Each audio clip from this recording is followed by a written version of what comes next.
Ó, galera, começando, tentando acertar aqui a iluminação que tá bosta. Vamos lá, esperar tu entrar, galera entrar.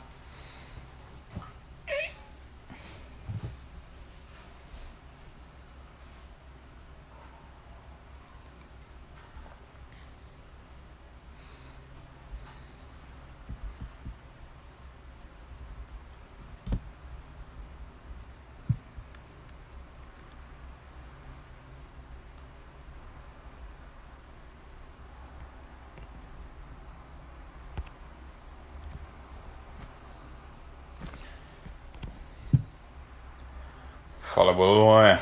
Fala, Gil. Marina, Borelli. Maquiou, Borelli.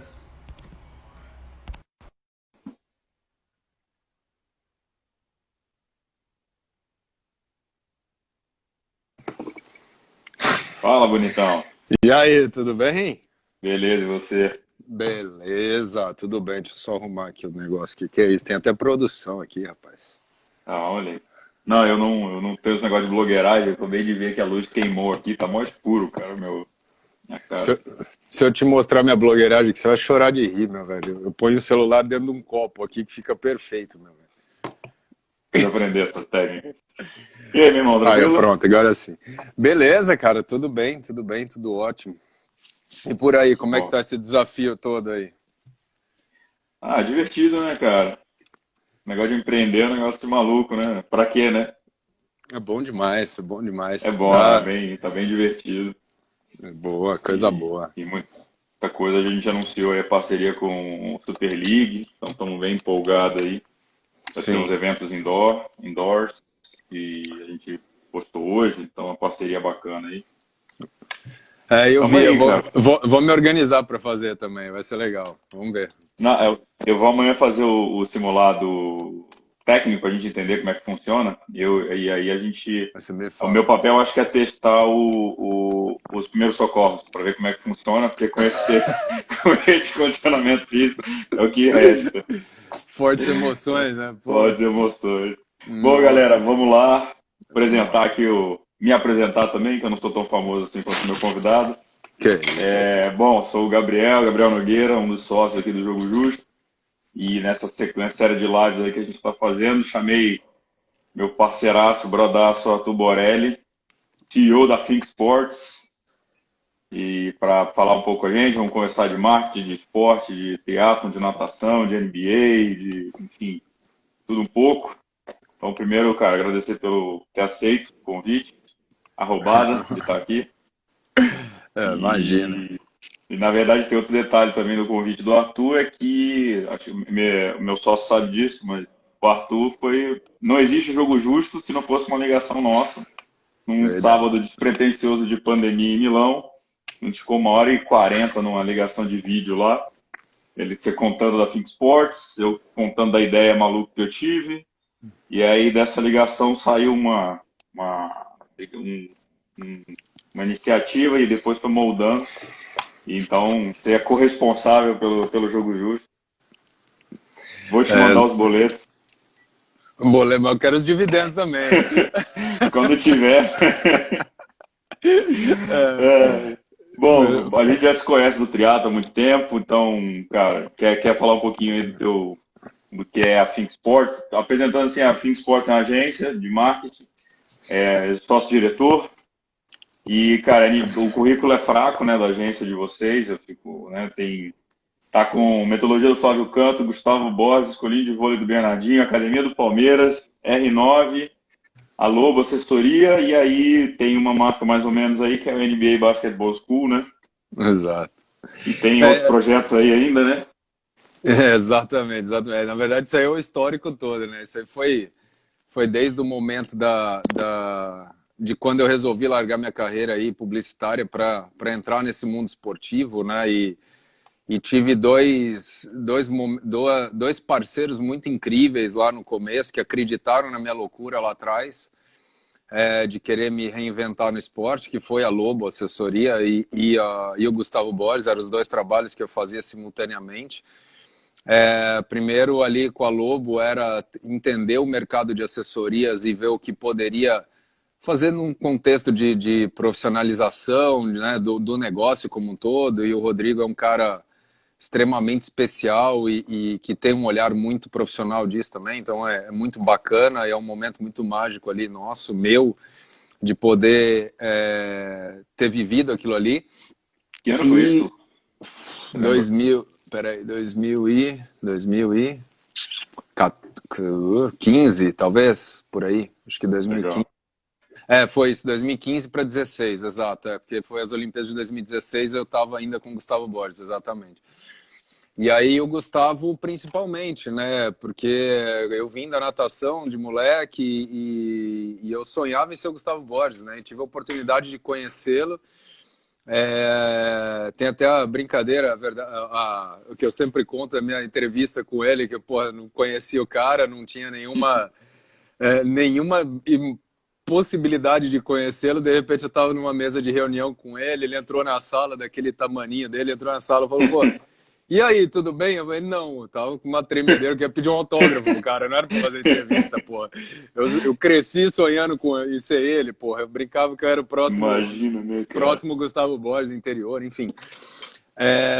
Mas foi um momento muito especial e foi o que me fez entender esse mercado de metodologias esportivas. E aí sim, fui passando por outros grandes nomes, aí, como o Bernardinho, Flávio Canto, fui diretor aí de operações aí de marketing das escolas do Ronaldo, do Palmeiras, até chegar na Think Sports, que é o nosso negócio hoje, que claro que foi impulsionado, obviamente, por esse projeto da NBA, que começou em 2018, né, toda a negociação, estruturação, enfim, do negócio. E dali para cá eu tinha um olhar de, poxa, tenho um projeto da NBA para colocar de pé e tenho também, já que eu vou ter que estruturar esse negócio de ponta a ponta, né? Esse filho vai ser meu, vamos dizer assim, vamos entender como é que isso pode se transformar numa agência de fato. E aí esse é o grande desafio dessa concepção de, ok, nós temos uma grande conta extremamente representativa, claro, a marca fala por si, mas também existe uma marca chamada Think Sports que precisa nascer oficialmente para o mercado, e esse é um movimento que a gente tem feito. A pandemia, de uma forma muito gratificante, também trouxe esse empurrão nesse sentido, então, né, deu um tempo para respirar que talvez a gente não não, obviamente a gente não teria, e deu para colocar uma identidade do nosso negócio. A gente tem um plano de crescimento, eu posso dizer até bem agressivo agora, mas mais estruturado, tendo mais clareza do mercado, as fraquezas e as oportunidades, que são pontos importantes. E você comentou da questão da nossa conversa de 1h40 lá, mas eu também nunca esqueço de uma fatídica reunião que eu tive lá no começo da negociação com a NBA, que eu te encontrei num restaurante, num quilinho ali na Vila Olímpia, e contei para vocês, falei, porra, moleque, voa que vai dar certo. Ali ainda era uma folha em branco, e dali realmente também nasceu a Think Sports, nasceu o programa da NBA, e eu sou muito grato de poder hoje ter esse tipo de conversa, como eu tive contigo, em prol do esporte, em prol dessa profissionalização do esporte. Acho que é um dos temas que a gente vai tratar e que talvez, como eu tenho dito, a pandemia talvez tenha trazido, se não a maior, uma das principais, um dos principais momentos de reflexão, de dar 2 passos para trás para se profissionalizar o negócio. E profissionalizar o negócio não é só pensar no alto rendimento, é pensar em toda a cadeia do esporte, né? Então é um momento muito mágico, sim, é muito importante, muito duro, claro, a pandemia, mas eu brinco que a única coisa que a gente sabe é que a pandemia está aí. O resto, meu amigo, só depende da gente para desbravar e começar. Então, e vocês estão de parabéns por botar o projeto de pé de uma forma tão rápida, de uma forma tão bacana, e que eu tenho certeza que vai dar muito certo aí. É questão de tudo começar a voltar a funcionar, que o voo aí vai muito longe. Pô, fala assim que eu me emociono, cara. Mas a nossa conversa deve ter uns 3 meses, mais ou menos, mas também falando aí pra galera que do que tá na live, que eu lembro dos perrengues seu, que às vezes você perdia treino de natação, que você tinha que ir para Campinas, aí voltava e estava não sei aonde, e trabalhava, e quase dormiu no carro uma vez que tinha reunião, você dormiu no carro na estrada. Tipo, eu falei, É, caralho, e aí você várias veio com esse vezes. negócio da NBA, e, cara, e, puta, foi legal também participar de ver, né, que a gente sabe que hoje é muito lindo falar, olha, a Think Sports tem uma conta da NBA, fala, É, caralho, esse Borelli vai reclamar do quê da vida? Aí você fala, mas há 2 anos esse moleque tava numa correria do cara. 3 anos, esse moleque há tava 3 anos foda, a vida atrás. tava foda, o bicho tava pegando e tal. E, cara, nesse negócio da NBA, até pra galera, pra botar a galera na mesma página, é a NBA Basketball School, né? Você tava numa pegada de instalar as escolinhas da NBA. Conta um pouquinho como é que funciona, o que é o produto NBA Basketball School. Cara, qual que é o DNA, né, da Think Sports e naturalmente é o processo todo da NBA, né? Eu vivendo o esporte desde o início, né, desde moleque e entendendo toda a estruturação que se tem do esporte como um todo. Aqui no Brasil a gente já nasce muitas vezes ou sonhando em ser jogador de futebol ou quer ser campeão olímpico e esquece que tem um processo todo evolutivo por trás. E esse processo evolutivo não necessariamente, ou me arrisco a dizer que não é pura e simplesmente aquela escolinha de futebol ou a escolinha de X ou de Y que você já vai para a categoria de base, federação, tal. Quantos de nós, ou se não todos nós, fomos federados a alguma coisa com 10 anos de idade, 12 anos de idade e já tem aquele lado competitivo aguçado?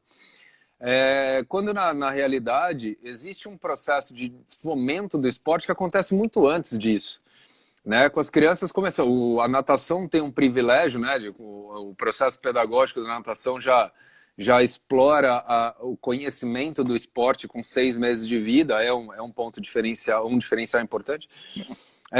Mas toda a plataforma de vínculo com o esporte, aqui eu acho que talvez a gente tenha um público até mais voltado ao triatlon, até pelo histórico todo, é natural que a gente entenda o triatlon. Hoje já mire o Ironman e não sabe o que tem um propósito da natação por trás. Eu sempre brinquei disso, né? De falar, porra, o cara tem a tatuagem do Ironman, não sabe fazer uma virada olímpica. Será que ele realmente vivencia o esporte como um todo?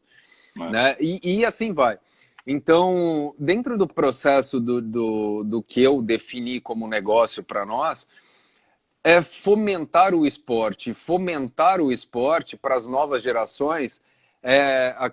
Talvez todos aqui tenham visto a pirâmide evolutiva, né? Então você tem a categoria de base, tem os amadores quase profissionais, tem os profissionais e tem os mega nomes que estão na pontinha da pirâmide. Eu criei, não, né? Não sou eu que criei, mas eu trabalho numa camada que não existe nessa pirâmide do Brasil. É aquela camada inicial onde a diversão é mais importante, onde a inclusão do esporte, o fomento do esporte é mais importante. É lúdico, né? É uma brincadeira, mas a pessoa está vivendo, né? A criança está E vivendo. isso faz com que essa criança se torne fã ou consumidora ou faça parte de um lifestyle dela que ela nem imagina por longo prazo. E isso dá longevidade para o negócio, dá longevidade para a marca e faz dessa criança um ser humano melhor, com todos os processos que o esporte traz como suporte de educação, desenvolvimento psicomotor e assim vai. A NBA tem essa plataforma em alguns países do mundo, a gente trouxe para o Brasil. Então existe um processo formativo, existe a metodologia da NBA para quem nunca pegou numa bola de basquete a um nível avançado. E dali também existe toda a parte de experiência. E aí é onde eu falo que infelizmente o Brasil padece disso. Eu lembro quando eu ia em competição de futebol, quando era molequinho, cara, era um show de horror, né, meu? Era show de horror, estrutura zero, coisa zero. Natação, meus campeonatos de natação, piscina aquecida, ou uma medalhinha decente, ou um kit decente, é um show de horror. Por que o Ironman é o que é? Porque o kit é especial, porque o negócio é especial, tudo é muito bem pensado, tal. Quando a gente traz isso para a realidade da formação da criança, que ela ainda não tem o domínio do sentimento dela, a parte prazerosa ela tem que prevalecer o tempo todo. Então tem que ser. Então a gente tem uma máxima dentro da NBA que a criança tem que entrar na quadra dando um sorriso e tem que sair dando gargalhada. Esse é um propósito do nosso negócio. A criança tem que se divertir jogando basquete. Até porque, sem meias palavras aqui, a gente precisa roubar a cena do futebol, nesse caso, para vender Claro. NBA, né? A criança está vinculada à Exato. bola de futebol. Exato. Então, como ela vai querer jogar basquete também, ou quem sabe até trocar? Então, esse é um desafio que a gente tem no vôlei também, que a gente está iniciando um projeto com Giovanni Gávio agora, tá para ser lançado. É o mesmo ponto, é o mesmo desafio e tal. Para não me estender mais, mas enfim, né, resumindo essa questão de metodologia e marca, existe um outro ponto muito importante a ser trabalhado, que eu sempre falo, né, da realidade do Brasil e o como é mais grave, e aqui eu conecto a todos os atletas ou todo mundo que veste o esporte e deve sim se preocupar com isso, são os números do esporte nacional, e principalmente em âmbito escolar.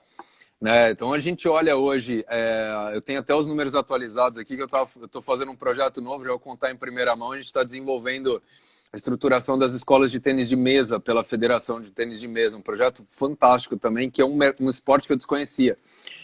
E é um baita esporte com um histórico bom no Brasil, né? De Pan-Americano, Olímpico. Exato, Mundial agora tem. E quando a gente aprofunda o processo pedagógico, é isso que eu falo, né? Do quanto é importante. Cara, o processo educativo do tênis de mesa para velocidade de raciocínio, percepção das coisas, é algo único. Assim como o basquete tem as particularidades, o vôlei, futebol e assim vai. Mas quando a gente traz os números, pessoal, assim, a gente fala de... São 43 milhões de crianças, ou né, se a gente fala de 0 a 19 anos, o Brasil tem 43 milhões de crianças e jovens. São 4 Grécias, ou você junta a Grécia e Portugal, é o número, que são 18, 19 milhões de crianças. A Itália tem 55 milhões de habitantes. Só que tem um ponto importante. Aí eu trago aqui em percentual, dá algo em torno de 44% das 180 mil escolas do Brasil não tem nem quadra poliesportiva. 44%. 58% delas possuem, ou desculpa, é o contrário, 56% não tem, 44% tem.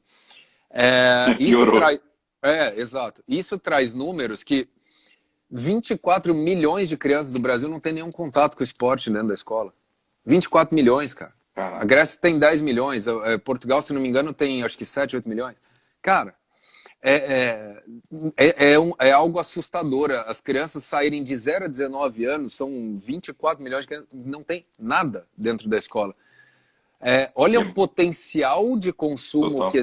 E aí eu falo de consumo de tudo. Consumo de uma marca, de uma experiência, consumo de mercado, consumo do que você quiser fazer. Do campeonato de qualquer coisa lá na frente e tal, ou de novos ídolos. Eu sempre faço essa brincadeira no basquete, que se a Grécia, eu conectei muito com a Grécia por causa do Antetokounmpo, né? Eu falo, cara, a gente tem 4 Grécias no Brasil desses 0 a 19 anos, já era para ter 4 MVPs da NBA e agora fácil, se a gente cuidasse do nosso negócio. Então, isso são dados que eu acho que são importantes para fomento do esporte. É muito fácil a gente trabalhar ali na ponta da pirâmide, porra, cara, eu vivo esporte, pô, sou legal pra caralho. Mas quando você olha para trás, meu amigo, desculpa, essas crianças não têm... Aqui inclui o futebol, hein? Nem futebol tá lá dentro. Então, não, é engraçado que assim, o Brasil é um esporte, é um país que a gente tem muitos ídolos que meio que nasce num acaso, né? Então, o Guga, acaso, a natação é um esporte que ainda tem ciclos... mas é muito assim, a bolsa, o investimento é muito no alto rendimento, pouco na base, e é legal que na semana passada a gente fez uma editoria dentro no Jogo Justo sobre natação feminina, que foi uma matéria que saiu no UOL, e a Poliana Kimoto, Paula Globinho, aí, ó, já puxei o saco dele, já perdeu o time, já falei dele, perdeu. Depois ele assiste a gravação. A Delaroli, o pessoal, né, a antiga geração está se juntando com a nova geração para tentar fomentar o esporte, porque justamente por causa dessa pirâmide. Elas falaram, a gente até tem, muito começou a discussão depois da última convocação, né, da CBDA, que foram, se não me engano, 19 homens ou 20 homens e só 2 mulheres. E aí, não tem mulher, não tem mulher, mas o critério era o índice, aí começou, tá, beleza, mas por que não tem o índice? Aí foi descendo, descendo e viu que existe um buraco ali, que existe até as crianças começam, e aí talvez em quantidade parecida entre homem e mulher, só que por algum motivo que elas ainda não conseguem entender, que elas estão tentando estudar e tudo, é que depois tem um gap, a mulherada vai saindo, e aí fica cada vez menos, e aí realmente você não tem contato, não tem competição forte. E aí a gente até puxar um paralelo com o próprio Estados Unidos, né? Que pô, a competição do college, Exato. high school é Exato. bizarro. Então ali já estão em nível altíssimo, e aí para subir para o alto rendimento, sobem mais pessoas para o alto rendimento. Né? No Brasil, é aquele cara que tem um talento absurdo e que, pô, se botar no papel a história de vida dele, próprio Guga, quem lê o livro do Guga, cara, Exato. o Guga é um cara que tinha muito mais chance de dar errado que dar certo, mas é um puta de um talento e, cara, pô, é um ícone, só que infelizmente não teve a segunda geração porque não tinha base, né? Não tem a Sim. base, você não consegue entrar gente nova. Sim, com certeza. E aí estão lutando nisso, né? Tentar descobrir como e tornar atrativo. E aí, claro, depois no alto rendimento tem outra história também, a questão de patrocínio, questão de grana e tal. E já que eu puxei aqui um pouco para falar da mulherada, tem uma coisa que, como eu te falei, eu te investiguei, né? Fui ouvir o teu podcast no Maquinista do Esporte. Então fica a dica, tem o podcast dele no Maquinista do Esporte. É um podcast muito legal sobre marketing esportivo no geral. Vale para todo mundo. Já ouvi alguns da Coca-Cola, é muito bom. O do NBA, inclusive do Rodrigo Vicentini, é muito bom. E aí o do Borelli é o melhor de todos. Aí eu podia usar. Mas, cara, teu negócio você conta sempre com muito orgulho. E eu acho legal que eu já vi você falando, já vi em vídeo, vou pedir de novo você falar sobre o Girls Camp. Porque o NBA e Basketball School são nas escolas. Hoje, obviamente, o teu principal produto está um pouco travado no sentido tradicional dele, porque as escolas estão fechadas. Sim. Só que vocês fizeram um evento do Girls Camp, que a NBA coloca, então já entrando nesse tema até da mulher no esporte, né, aumentar a quantidade. E você sempre sorri pra caralho, você fica felizão desse evento, o que chorou pra cacete. Porra. E queria que você falasse um pouquinho desse evento, cara, que acho que é bem marcante. Cara, bom, chorar é mais do mesmo, né, cara? Porque eu choro direto de ver a transformação, porque realmente, cara, é muito louco, né? A gente vê. Eu tenho algumas histórias do tipo, putz, hoje a NBA tem 106 escolas no Brasil, né? São 18 estados em um ano, né? Porque pandemia aqui não conta, vai. Em um ano foram 106 unidades. Eu tive, para ser muito justo aqui com vocês, fui talvez 90 e poucas dessas unidades, rodei o Brasil inteiro o ano passado, esse começo de ano, lançando as unidades, visitando todas, para tudo quanto é canto. E é muito incrível quando a gente fala da marca, né? E eu vejo assim, o tio, esse é a NBA de verdade que está aqui. Então, em cidades que eram inimagináveis, né? De pensar que estaria ali. Existe uma barreira invisível, mas real, de que essas coisas não acontecem se não for no eixo Rio-São Paulo. E a gente está tentando, da nossa forma aqui, quebrar essa barreira. E o basquete feminino, em especial, a história é muito singular, até porque, contando o final da história, foi nossa primeira premiação, e já em nível mundial, como agência, foi o Girls Camp, como um dos 3 principais eventos dos países de língua portuguesa no mundo. A gente recebeu essa premiação no meio da pandemia, foi muito gratificante. Pô, parabéns. Pela organização do todo, mas começou de uma forma que, a gente tem uma das professoras, a Carol, do Colégio Bandeirantes, que é uma defensora aí ferrenha do basquete feminino e com muita legitimidade para tratar o tema. Ela vinha falando disso comigo desde o ano passado e eu entendendo a melhor forma, né? Diferente do que se imagina quando a gente fala de NBA Basketball School. A marca NBA Basketball School é para os 2 públicos, não existe a WNBA Basketball School, não é assim que a NBA trabalha. E dessa ideia, e aí, ela falando disso, vamos fomentar, olha, você precisa fazer mais alguma coisa, você tem que olhar diferente, tá? E, eu não tenho o menor problema de falar que eu estava entendendo esse mundo da NBA ainda, eu respirei isso o ano passado Tem um ano, né, inteiro. cara? Um ano que você É, tá nisso aí, um ano e meio, né? Não e, tem. e, e existia isso, pô, mas peraí, não, a WNBA é um outro negócio lá, como é que eu vou conectar isso aqui, ali, enfim, era um desafio. Mas enfim, resumindo a história, a gente na virada do ano, a gente levantou essa bola internamente, cara, um dos grandes negócios que eu falo, e aí puxando sardinha pro Lobo aí de novo que tá aí, mas eu sempre busquei ter nos meus negócios muito mais do que uma relação cliente-fornecedor, é amizade mesmo, é planilha aberta, é papo transparente, é no amor e na dor, vamos nessa. Sim, até demais, às vezes, em alguns momentos, mas justamente por fazer acontecer. E na NBA eu tenho isso, nós temos isso, eles são assim também, é tudo muito fantástico. Eu levantei essa bola e, porra, vamos fazer um camp feminino? Cara, será que vai dar? Pô, vamos dar, vamos fazer acontecer. E deu certo, a gente pegou a data do Dia Internacional da Mulher, Porra. que foi dia 8 de março, e aí a gente pegou o final de semana, casou com o final de semana, ia ser num domingo, e a gente criou, aí é um outro propósito do que a gente tem, que eu sempre falo, né? Quando a gente fala de NBA, é natural que você já pensa de basquete, óbvio. Então, a Claro. inovação é pensar fora do basquete. E a NBA faz isso como ninguém. A NBA, você não vai num jogo da NBA e ver o jogo de basquete. Você vai viver toda aquela experiência, você vai guardar o potinho de pipoca com a marca, você vai comprar um gift, alguma coisa você vai fazer. E aqui é a mesma coisa. Então, a gente pensou num baita calendário. Nós temos um assessor que também é um parceiraço da MPC Rio, que trabalha também junto, é o mesmo time, mesma coisa, para colocar tudo isso de pé também num contexto profissional, para esses profissionais que fariam parte. E curiosamente foi o nosso, dos 3 camps que a gente já fez no Brasil, foi o único que teve sold out, fila de espera. Só de Caraca, menina, eram quantas meninas? 90 meninas, que era a lotação mais do que máxima, porque era para ser 80. A gente fez uma adaptação para dar 90. Só professoras na quadra, então a gente até usou a hashtag A Quadra é Delas, porque era para tudo era delas, segurança, motorista do ônibus, do hotel, tudo Que mulher. animal.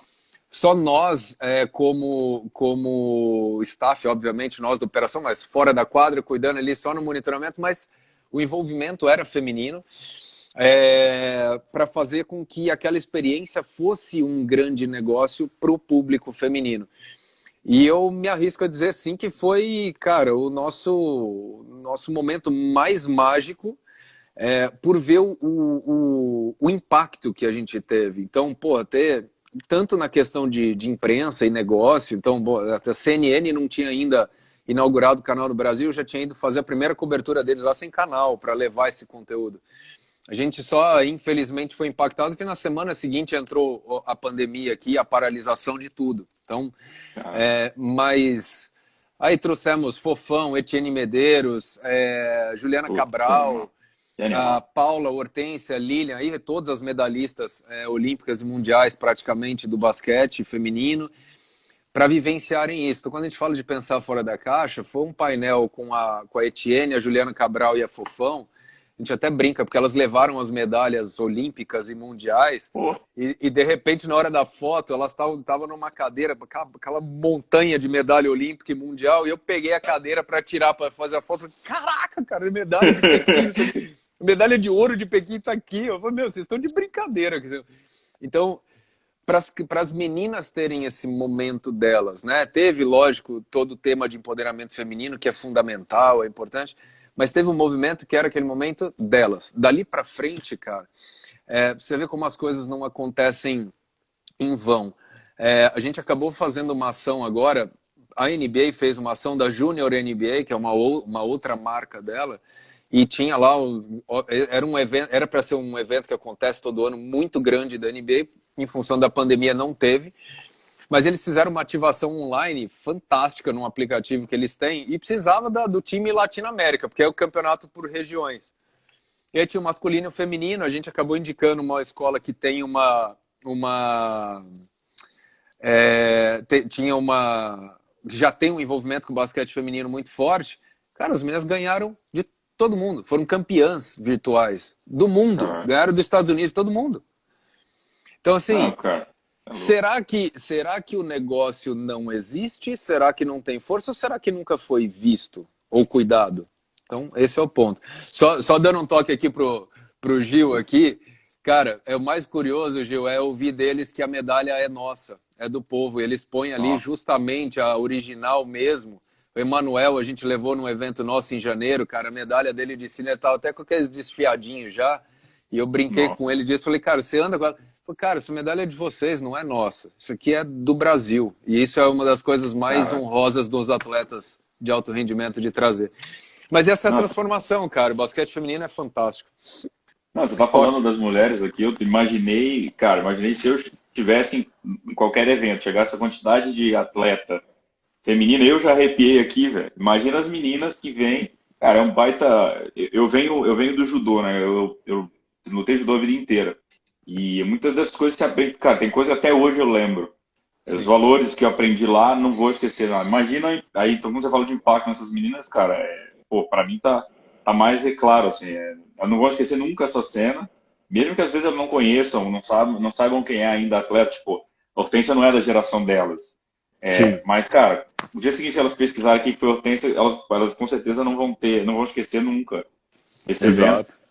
E é do caralho, eu acho que o momento é bom, acho que a discussão no geral, né, da representatividade feminina em todos os, né, em empresas e tudo no esporte também não pode ser diferente. Acho que o Brasil, em esportes olímpicos, as mulheres têm definido muitas medalhas, têm conquistado Sim. muitas medalhas, então, na raça, pô, se o esporte masculino de elite já não tem tanto patrocínio, imagina o feminino. O que você falou, será que tem mercado? Não tem? A maioria da galera, na dúvida, vai no masculino, dos investidores, né, Exato. patrocinador, e agora sim, a galera está sendo obrigada, entre aspas, a olhar e falar, cara, tem potencial pra caralho aqui, elas já conquistaram medalha, olha com carinho que vai sair muita coisa daqui, mas olhem pra gente, né? É. E, E pegando só um gancho, desculpa te interromper, mas um ponto importante que você conectou com a natação feminina. Eu não tinha tido a oportunidade ainda de conhecer a Etienne Medeiros. Eu já era fã dela, de ver tudo que ela fez, obviamente, hum, mas e de acompanhar ela, enfim. Mas já tinha um carinho muito especial. E conhecê-la lá, e agora a gente até se fala às vezes, enfim, alguns momentos, mas foi muito especial, muito mesmo. Pelo ser humano que ela é, pelo profissionalismo que ela e vou também colocar aqui, como eu tive a honra de conhecer alguns desses grandes nomes, assim, ela é diferente. Ela tem ela tem um negócio que é fantástico, cara. O foco dela, a forma objetiva, mas muito carinhosa de falar, cara, realmente me chamou muita atenção. puta, Falar isso legal. do César Cielo, dos caras, pô, é redundante, né? Porque os caras são fora da curva. Mas você É, vê que, né, aí com todas essas barreiras, né, que existem do basquete feminino e tal, enfim, foi muito especial e isso aí me marcou muito, viu? não, legal. Olha o Gil falando aí, comentando. A diferença de remuneração. Teve até uma discussão um tempo atrás, até no vôlei feminino, porque teve a premiação de, sei lá, melhor levantadora do masculino lá no Mundial. Ganhava, não sei, digamos, US$ 50.000. O feminino ganhava US$ 20.000. Algo do gênero, mesma premiação. E aí rolou uma mega da discussão, enfim. A gente sabe que o problema é muito mais estrutural, só que tinha muito por causa de cota de patrocínio. Então, as cotas de patrocínio na Superliga, né, pro Mundial de Vôlei Masculino era maior, eles tinham premiação maior e tal, enfim. Mas é bem dispare a situação, cara. Então, E, mas é muito do que eu falo. Não adianta pensar, fazer a comparação com o torneio do alto é, rendimento, porque também não tem nem quórum para isso. Não tem atletas de alto rendimento para isso. Se você não desenvolver a base, e eu tenho lá um questionamento em relação a, ao tipo de investimento que se faz na base, porque tem muitos pontos de interrogação nisso que precisam ser bem trabalhados, mas tem que trabalhar ali no início, cara. claro, Qual é a oportunidade que existe lá para criança, para menina na escola fazer alguma atividade? Isso parte da educação. Isso não sim, adianta olhar lá na frente, pô, por que uma liga tem tanto isso, ou por que uma marca investe. Por que uma marca investe muito mais no masculino e feminino? É muito óbvio, porque o masculino dá claro, mais retorno, tem mais posicionamento de mídia. claro. Comparar o Neymar com a Marta não dá. O Neymar traz muito mais retorno de mídia do que a Marta ainda. E aí, mas o problema não é da Marta ou quem joga mais, quem joga menos, quem tem mais título mundial não tem. É porque só tem a Marta ali e mais na Exato. seleção brasileira. Não tem agora sim com os movimentos, com os times investindo, voltando para a base. Porém, infelizmente, o Brasil olha da ponta da pirâmide para baixo. Então Exato. ela olha para Marta, olha para Formiga, olha para não sei quem, para depois vir. Ah, agora os times têm que ter um time feminino. Cara, não tem que ter. Não tem que ter, tem que se desenvolver dali para Sim. baixo, aí, entendeu? Então, enfim, depois do time profissional do Corinthians que vai ter a base do Corinthians. Pô, depois? Não, é antes. Antes, Né? É um claro, trabalho de claro. longo prazo. Não adianta só contratar ali todas as estrelas, botar um projeto de um ano e jogar fora depois e Exato. foda. Dentro do que você Exato. estava falando aí da NBA, tem uma frase, quando eu ouvi o podcast do Maquinista, o Rodrigo Vicentini, né, o head da NBA no Brasil, o Culture Manager, ele falando que a NBA não foi muito legal que assim, né, ele falando já num período de pandemia, e ele, não, a NBA, o que está fazendo, o que está fazendo, aí ele falou, cara, a NBA não é uma liga de basquete, a NBA é uma geradora de conteúdo. E Exato. aí, cara, esse foi uma hora que eu dei uma travada assim, eu falei, olha só, cara, a perspectiva é completamente outra. Né? Então, o cara, aí corroborando até com o que você falou, né? Você vai levar, toda a experiência, você vai levar o potinho para casa da pipoca, você vai levar não sei o quê, tem toda a ação que tem ali, todo o pré-jogo, tem o app da NBA que você pode acompanhar, cara, tem tudo, né? Aquela experiência. E aí, puta, é óbvio, a NBA hoje, ainda agora, que quem está acompanhando a NBA viu a NBA na bolha, né? Como é que fizeram para conseguir prosseguir. A NBA, Sim. além dela ter gerado conteúdo durante todo esse tempo que o negócio ficou parado, né? Você sabe melhor do que eu. Sim. Ela ainda entrou em temas muito espinhosos e muitas ligas estavam evitando entrar, principalmente nos Estados Unidos, que deu muito o que falar, a questão de ajoelhar durante o hino e tal. E a NBA entrou com os dois pés no peito e comprando a briga, né, cara? Então, um Sim. posicionamento muito, muito singular, mas muito interessante, porque você tem LeBron James, você tem até Antetokounmpo, esses caras fazendo voz, engrossando o coro, cara, ganha-se uma notoriedade, o tema que é indiscutível, né? Com certeza. E dar voz para eles, para todos esses grandes, ou para todos os nomes, né? Mas com respeito, com equilíbrio, né? E com né? Sem extremismo, né? Isso Exato. tudo é importante, porque aí sim traz a legitimidade do negócio, né? Esse ponto que o Rodrigo fala, o Rodrigo Vicentini fala, né? Eu falo de um jeito mais simples aqui, mas é a mesma coisa. Eu falo assim, a NBA não é uma liga de basquete. Se engana quem pensa que a NBA é uma liga de basquete. A NBA é uma empresa de mídia e o produto é basquete. E é muito fácil explicar isso, porque, por exemplo, dificilmente você perguntar para alguém que é fã da NBA vai saber quantas mil pessoas cabem num ginásio ou quantas pessoas foram na final do Golden State com o Toronto. Agora, provavelmente já sabem que a NBA está em 200 países, que está em sei lá quantos milhões de audiência, que está batendo pico de audiência, que no Last Dance teve sei lá quantos milhões. É sempre em números de mídia. E essa é uma mudança de percepção muito grande. Vou contar uma coisa para vocês que me deu o estalo de mudar de carreira lá atrás. Eu fui fazer o Ironman 2013, né? E eu, como bom marinheiro de primeira viagem, mal sabia o que era Ironman. E fui naquela onda de, Quase pô, não tem quero... isso no Ironman, né? Quase, Então, quase não tem isso no Ironman. e eu posso falar com legitimidade porque eu fui assim, né? E eu entendo esse lado. Então, eu me inscrevi no Ironman, mas pelo menos eu tinha feito Olympic e Short, né? Mas, enfim, fui fazer o Ironman e eu vi que e no meio do caminho eu falava assim, cara, em 2013 ainda a inscrição acabava em 10 minutos, né? Um ano antes e tal. E eu, porra, paguei lá, meu, tava duro pra caralho, tinha dinheiro pra nada, tal. Paguei lá a inscrição, falei, nossa, dólar ainda, meu Caro pra Deus, caralho beleza. aquela porra. E à vista, né? Não parcelava nada aquela Não época. passa Paga lá, nada. beleza. E vamos nessa, vamos fazer o Ironman. E, cara, eu passei o ano inteiro treinando, que nem um louco, para fazer o Ironman e eu não tinha nenhuma comunicação do Ironman. Nada. Fiquei um ano inteiro sem receber nada no Ironman. Na véspera da prova, comecei a receber lá os informativos direto e tal. Publicitário meio cabeçudo naquela época, eu peguei e fiz. Eu tava querendo blogueirar, não minto, montei um grupo na época que chamava Ironman de Primeira Viagem no Facebook e bombou esse negócio. E todo mundo ficava trocando ideia e não tinha muito canal naquela época. Ficava trocando ideia e eu via que a galera não sabia porra nenhuma, igual a mim. Sabia nada do que era o Ironman. Ia só fazer a distância lá e vamos nessa. Tem que nadar, pedalar e correr. Mas o ponto importante é que eu cheguei no Ironman, eu fiz uma pesquisa rápida, e foi com pouca gente lá, mas enfim, eu paguei uma pesquisinha com alguns atletas lá no pré-prova para ver se eles entendiam o que era Ironman. E eles não sabiam, tinha um monte de perguntas que eu tinha criado lá.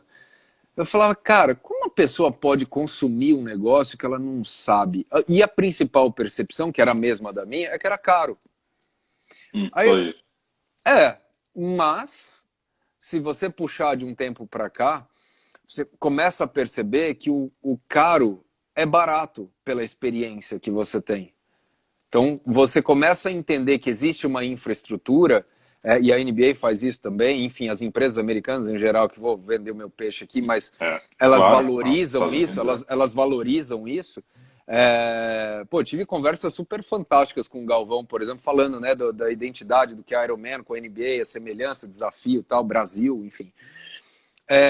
O quanto é importante entender que existe um custo estrutural que vai ser diferente de uma outra prova, de uma outra marca, do que quer que seja, porque ali ela tem ela tem um protocolo a seguir que custa caro. Claro. E a marca por si também custa. Claro.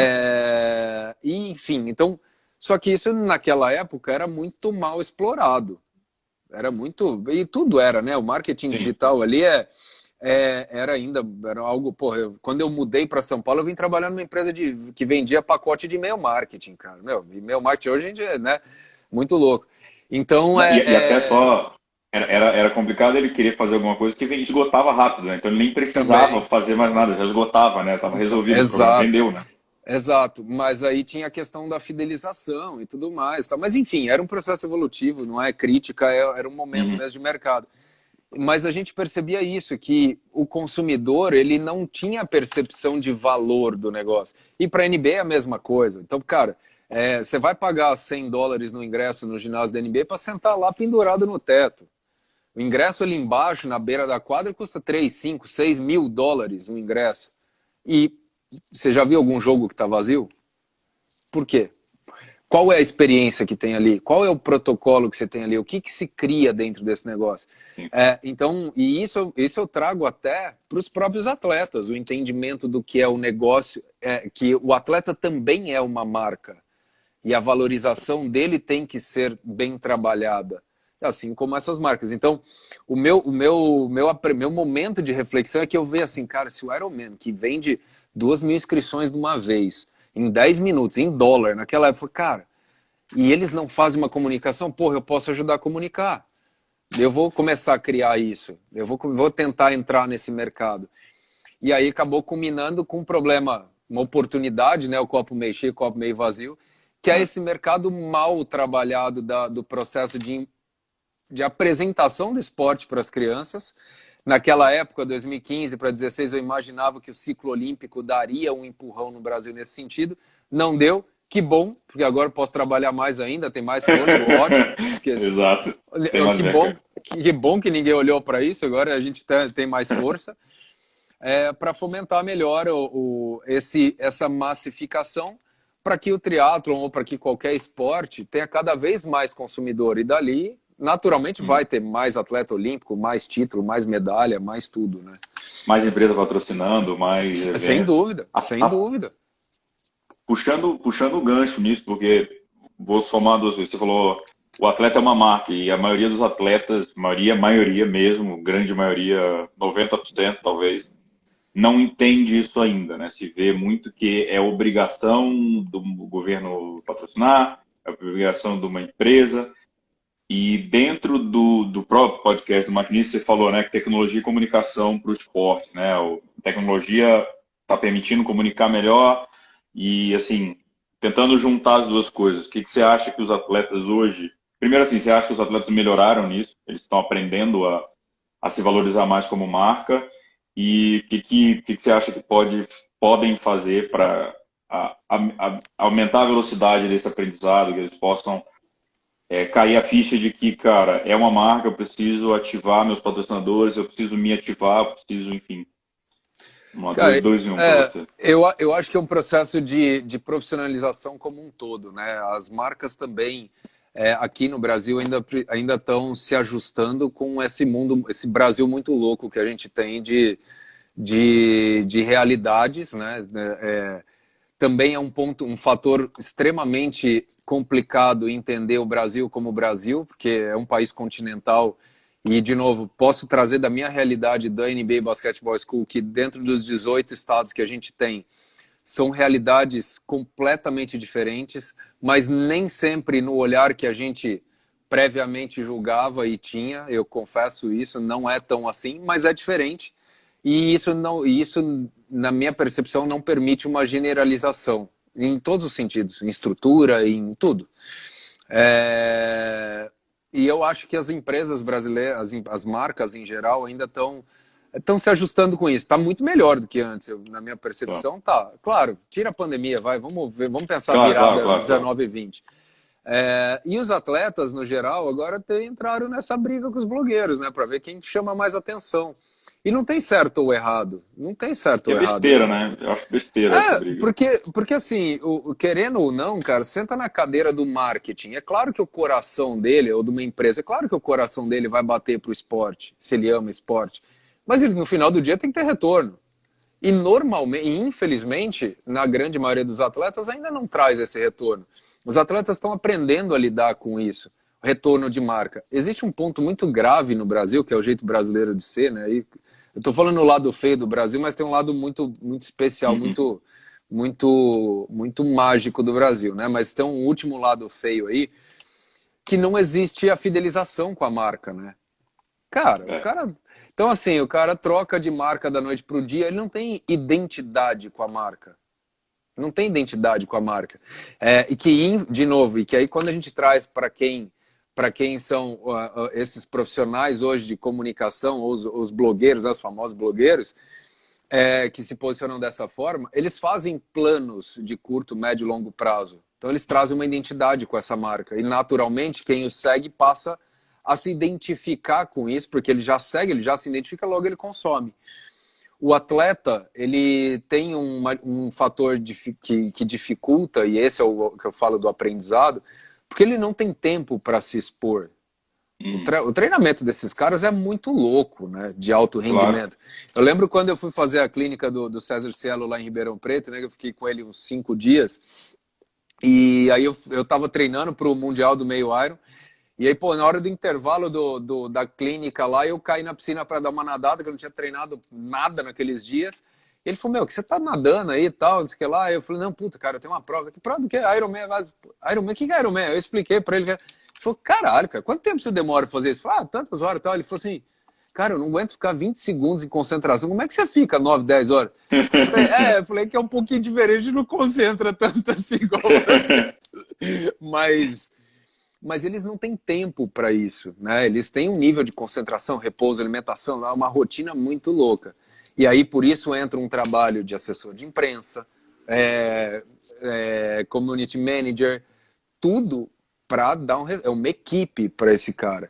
Isso custa. Exato, né? É o que eu ia falar. Não, é porque isso aí a gente tá numa galera, pegando a galera de alto rendimento no Brasil, entre aspas, porque a gente sabe que o atleta de alto rendimento do triatlo, um dos esportes a gente conhece corrida, o cara não vive só daquilo, ele não consegue, ele tem que fazer outras coisas, mas eu acho óbvio, né, se o cara tiver uma assessoria, um marketing, porra, o ideal, mas você não acha também que faz parte hoje do atleta, e aí o atleta não do topo, aprender minimamente porque assim, é o que eu discuto, acho que eu falei com o Lobo, não lembro o que eu falei, quando eu entrei no mercado financeiro, eu só precisava saber Excel e, por saber inglês, eu já era rei. Hoje, se você não faz inglês, você não tem Excel, não sabe programar, não sabe uma linguagem de banco de dados, cara, ou não é engenheiro, que eles adoram engenheiro, bicho, tu não entra. É verdade. E assim, eu acho que o esporte evoluiu, o mundo evoluiu, a gente tem hoje o poder da comunicação, que você citou o Last Dance. Pô, no Last Dance, o Jordan era escrachado, ele não conseguia fazer uma matéria sobre ele. não existia. Hoje o LeBron consegue fazer um post dele do jeito que ele quer, falando Black Lives Matter, fazendo do jeito Exato. que ele quer. Então, assim, hoje o atleta tem. É óbvio que a gente for parar, sei lá, o Frodeno tem o cara tirando foto dele o dia inteiro, tem não sei o que preparando o negócio, tem cronograma. Só que o atleta menor assim, né? Um atleta no alto rendimento normal, é aprender que ele tem uma exposição, que ele tem um público ali, porque você vê os atletas têm 8 mil, 10 mil seguidores, óbvio, uma blogueira tem 100 mil, 200 mil, ou mais até. Mas que ele tem uma coisa diferente, que ele é atleta profissional. E a gente tem esse respeito pelo atleta profissional, essa admiração. Com certeza. Então ele tem ali um negocinho que ele precisa aprender minimamente. E, cara, pô, hoje tem, ainda mais agora nessa época de pandemia, muita coisa indoor, cara. Você tá muito tempo indoor, você pode fazer cursos, você pode... e curso grátis, né, cara? Tem dicas básicas de postagem, de como escrever. E o cara dedicar isso, não sei, fazer 3, 4 posts por semana, o cara fazer posts mais valorizando as marcas que estão com eles, mas ele sem ser aquela marca, aquela de blogueira olhando pro chão, segurando o negócio. De pose. Não, cara, pose. Fazendo pose. Tá treinando ali, tá na bike, ou tá correndo, deixa ali uma fotinho, não sei. Não sei, eu acho que... aquela foto posada correndo que o cara parece que tá indo para um salto à distância, né? Que ele tá saltando, que nunca você vai correr daquele jeito, senão teu joelho não aguenta. Mas enfim, mas é justamente isso. O primeiro ponto é o cara quando ele quer, o atleta quando quiserem ser profissional, entender que essa plataforma precisa existir. Se essa conta não fecha agora, tem vários caminhos para seguir. Vou te dar um exemplo. A história desses caras, dos atletas em especial, independente do nível. Olha só, eu trabalho na NBA, eu tenho hoje eu vou, sei lá, chutar aí uns 8, 10 clientes, ou que estão de alguma forma envolvidos com as unidades, que são ex-jogadores, que jogaram seleção brasileira de base, que foram campeão brasileiro, pan-americano, tudo. 1, tem vergonha de falar. 2, eles acham que aquela história deles não é bonita, porque talvez não tenha sido a mais glamurosa. Muito pelo contrário. Agora, o que um profissional desse pode levar para um patrocinador? É o caminho inverso. É muito fácil o atleta bater no peito e falar assim, cara, eu preciso ser patrocinado porque eu corro o circuito tal, porque eu faço tal, porque eu quero brigar pelo índice, não sei o quê. E a volta? Qual é o retorno que ele dá para a marca? Então, assim, e tem várias formas. Uma palestra, uma rotina, um workshop, ginástica laboral, sei lá, cara, entrega coisas para essa marca que talvez eles não façam. Um dos projetos mais rentáveis que eu já vi, para não citar números aqui, foi e não vou citar nem os nomes aqui para não ter nenhum problema ético aí, mas uma das grandes empresas de equipamento de telefonia do Brasil, do mundo, teve um projeto de reestruturação saudável dentro da fábrica dela aqui, passou de R$ 1 milhão. O que ela pagou, trazendo um trabalho simples, com todo respeito, de bem-estar, de readequação da rotina dos funcionários. Será que um atleta não sabe o que é isso? Ou será que ele não pode buscar alguém fazer em parceria com uma empresa, alguma coisa? Tem coisas tão simples que possam ser feitas. É o caminho inverso, cara. É muito fácil a gente querer para nós. Ah, porra, eu mereço. Pô, você é foda, hein? Legal. Mas qual é o retorno? E o que você falou, tipo, o retorno, por exemplo, do cara aparecer num evento como, por exemplo, o Girls Camp, apareceu e, cara, olha o valor que ele deu. Se ele tiver com a marca dele, aparece numa escolinha de triatlon, sei lá, e a molecada, caralho, o cara tá aqui, olha o cara aqui, pronto. E ele tá com a marca ali, né? O que a Marina falou é legal, né? Não é só mídia social, o influencer vai ganhar. Só que você tá ali presente e você aparecer em cor. Tem um podcast legal do Endorfina com o Vitor Meira. Não sei se você chegou a ver. Não. Vitor Meira é piloto de Indy. Uhum. E o Vitor Meira, cara, é muito legal a história porque ele virou e falou, cara, ele foi, acho que, vice-campeão das 500 milhas de Indianápolis, e ele falou, cara, eu acho que eu não vou conseguir mais. Mas era um cara ali de meio, era difícil ele ganhar, acho que ele nunca ganhou uma prova, enfim. E aí ele falou, cara, eu precisava renovar, e eu sabia que eu não era o preferido da equipe, do patrocinador e tal. O que ele começou a fazer? Ele era da Honda, se eu não me engano, ele ligava nas concessionárias da Honda em cada cidade que a Indy passava, e ia lá. Ligava, ele ia atrás. Então isso é muito legal que, assim, quando foi na hora de renovar, o patrocinador viu, cara, esse cara me traz muito mais retorno porque ele vai lá nos lugares, ele vê as concessionárias, ele fala com a galera e ele teve patrocínio, ele falou, cara, eu vi que eu não era o cara e eu precisava do meu salário. Então ele foi atrás, ele fez o inverso, ele falou, ele foi na marca falar, cara, deixa eu te dar esse retorno. Não ficou esperando, cara. Esperasse cair, não ia ter patrocínio, porque ele não É, tinha os resultados, né, de sempre, do exato. topo. Cara, é muito louco isso, porque você constrói junto. E olha Genial como. também, né? E olha assim, o Vinhal é um baita exemplo, é verdade. O Baita Vinhal é exemplo, um baita exemplo. baita exemplo. É, o que eu trago, eu vi esses dias até uma palestra que o Felipe Massa estava, e claro, ele estava falando, e o Felipe trouxe um olhar lá de um patrocínio da marca de relógio dele, lá que é a Richard Mille, acho que é o nome, alguma coisa assim, que é a Uhum. mesma do Nadal. E ele contou que quando ele queria ter um patrocínio de relógio, tal, porque é o style da Fórmula 1, bababá. E, pô, ele tinha visto essa marca e mandou o assessor dele na época ver. Foi alguma coisa assim, tá? Não sei, mas enfim, o final da Uhum. história eu sei que o dono da marca falou assim: não, eu não consigo patrocinar. Aí eu voltou pro Felipe e ele falou: cara, o cara lá falou que não tinha dinheiro para patrocinar você. Não, mas ele tem um relógio? Me dá um relógio. Aí, beleza, botou o relógio. Aí conseguiu, deu um relógio, que é caro pra caramba. Beleza, deu um relógio lá. E ele começou a pilotar. Bom, resumo da história, cara, ele começou a fomentar a marca, desenvolveu uma série de ações, tem uma porrada de coisa com a marca, construiu junto. Under Armour pro triathlon lá atrás também foi assim. E assim vai com vários. A Skechers com o Meb também foi É, assim, tanto que tinha o tênis Go Meb. Agora, o atleta que é o melhor tênis do mundo, que é a melhor coisa do mundo, é fácil, né, cara? Aí é muito é. fácil. Né? Não, é bem legal. E Bom pensando em saber. retorno, as marcas, se você olharem essa base da pirâmide, meu amigo, é muito melhor ela olhar para baixo do que para cima. Tem muito mais massa Con- de consumo embaixo do que em cima.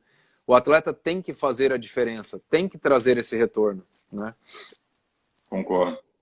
Pô, já foi 1 hora, cara, tu acredita? Porra, nem vi, meu. Foi. 57 minutos já. Vamos lá, vamos Meu embora. velho, Vamos lá. vamos. Pô, agora faltou live pra gente. Não, vamos, se quiser ficar um pouquinho, vamos embora. Tem mais uns minutos Vamos aí. esticar um pouquinho? Claro, Bora, a gente vamos lá. terminando essa aqui, a gente renova mais uns 10 minutinhos, que aí. Boa. Não, mas, cara, e até pegando o gancho do que o Gil falou, o Vinhal também foi um cara. Eu gosto de escutar o programa do Vinhal, não só porque o Vinhal é um cara diferenciado por isso, ele sabe falar, né? Então ele é um cara que Exato. tem uma moeda de troca muito fácil com as empresas. Mas foi um cara que estudou o mercado onde ele estava entrando para ver onde estão as fraquezas. Ele fez uma análise SWOT do mercado como atleta Exato. profissional. E foi um dos caras, na minha opinião, que mais aproveitou as oportunidades. Aí, quando. Estou escorregando do sofá, Flavinha, vai voltando aqui. É, aproveitou as oportunidades do falecido Tim Bravo.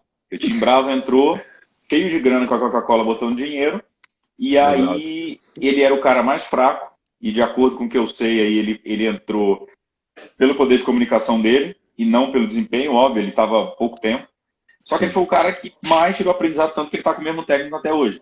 Ele foi pro Exato. técnico que estava com a galera, ficou, ele se achou, e hoje ele é o cara que, apesar de não ter ganho prova, é o cara que já tem, deve ser o triatleta do Brasil que mais deve ganhar, e ele já tem uma profissão futura, que é com certeza ele vai ser palestrante de alguma coisa, o Let's Push vai virar uma marca maior, ele vai fazer, e, tipo, é um cara Sim. esperto, né?